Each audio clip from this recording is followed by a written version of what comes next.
Paulo Costa has done a tease, says he's going to return in January 20th. Now, I think that's more than a tease. I happen to believe it. The question is against who? And the reason I believe it, January 20th, to remind you guys, is Strickland versus DDP.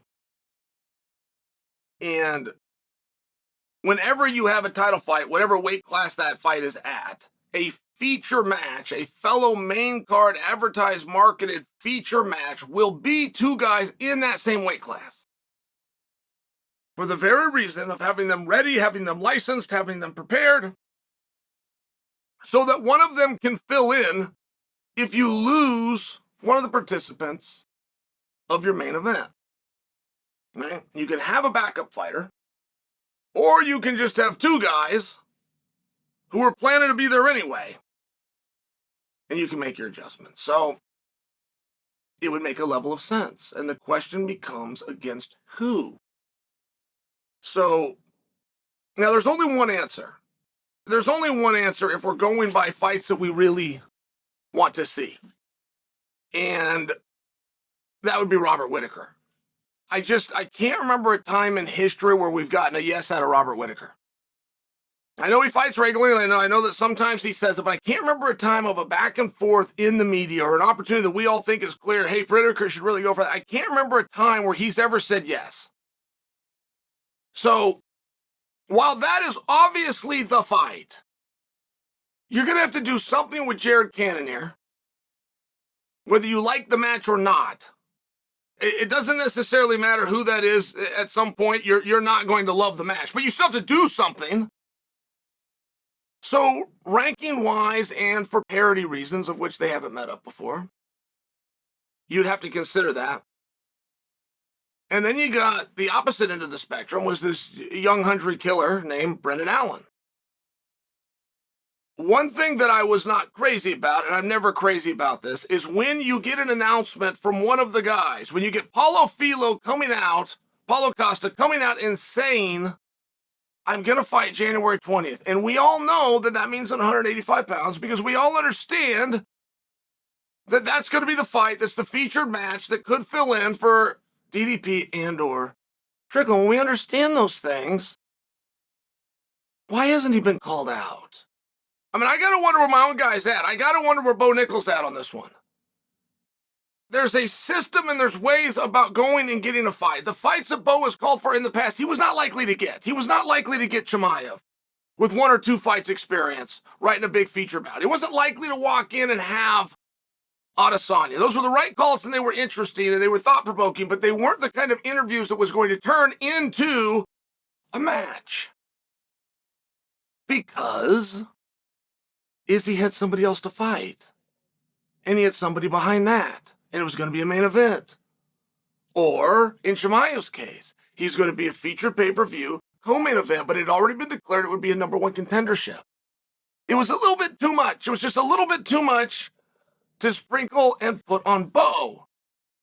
And in any other, and guys, I'm using Bo because it's a name that you know. We could go right on down the list. I'm going to continue to use Bo, but it's to go right on down the list of guys that didn't call out Paulo. When we know the weight class and we also know what's going to be on that, that's the one they're going to look to break up. So you're going to have some pretty good guys. You're going to have some pretty good options. And you also now have Paulo Costa. See, it's a very rare situation. This is not a matter of I want to be a backup.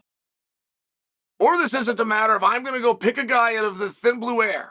Where we don't have a date, we don't have a venue, we don't have an agreed upon weight, we don't know the placement of the card, right? It's not one of those situations.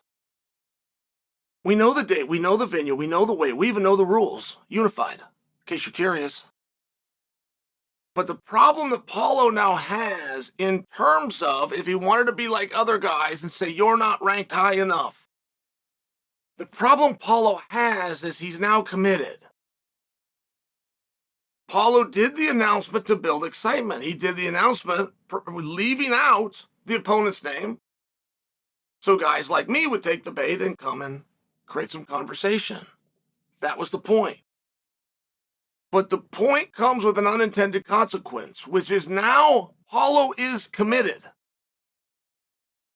If the UFC, by example, were to offer a name, any name, it's a very different position for Paulo to say no, fill in the blank. No, he's not ranked high enough. No, I don't have a personal grudge with him. No, we don't.